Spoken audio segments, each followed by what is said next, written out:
We are following developments out of Washington right now. The House is speeding its effort to remove President Trump from office. Lawmakers plan to vote Wednesday to impeach the president for inciting the mob that attacked the Capitol. And tonight, the FBI is warning of plans for armed protests at all state capitals, leading up to President-elect Joe Biden's inauguration. The demonstrations by extremist groups could start later this week. Meanwhile, another member of President Trump's cabinet is stepping down. Chad Wolf resigning as the acting Secretary of Homeland Security. CBS reporter Skyler Henry live with details on a White House meeting that just happened. Skyler?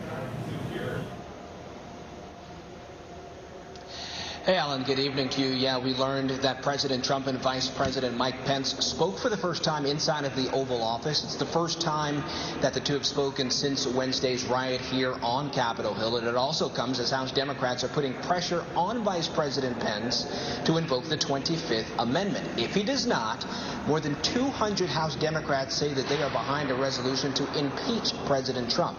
If they choose to do so, and it very well likely could happen, being as though there are a majority Democrats in the House, then President Trump would be the first president ever to be impeached twice. I object.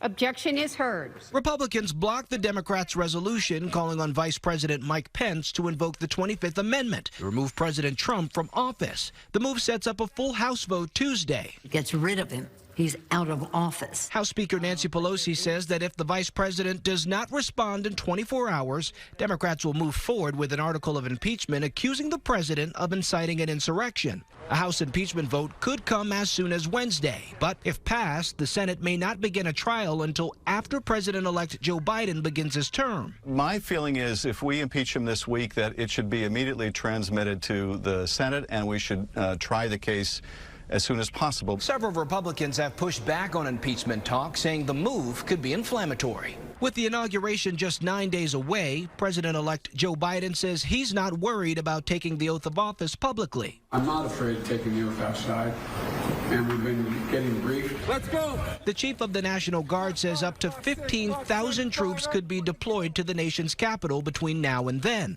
D.C. Mayor Muriel Bowser is calling on the public to stay home, and she's asked the president to issue a pre-emergency declaration. This inaugural planning period has to be very different than all the others. President Trump has been largely silent these past few days after Twitter and other social media platforms blocked his access.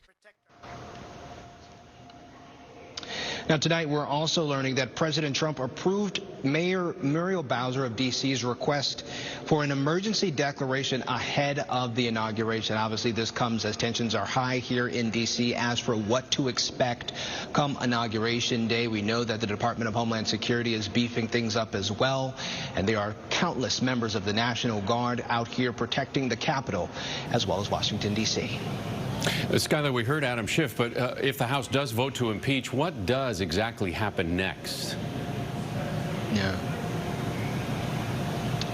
Well, Alan, what you have to think about is this. At least for the next week or so, the Senate is still a majority Republican, so it remains to be seen if they will choose to convict and possibly remove President Trump from office. Remember, like last time, the House did vote to impeach the president, but the Senate didn't choose to remove President Trump from office. But if that were to happen, then President Trump could potentially not be able to have the possibility of running again in 2024, and also he could also lose those tax-funded benefits like that pension, as well as that $1 million security that goes with former presidents. All right, Skyler Henry in Washington, thanks.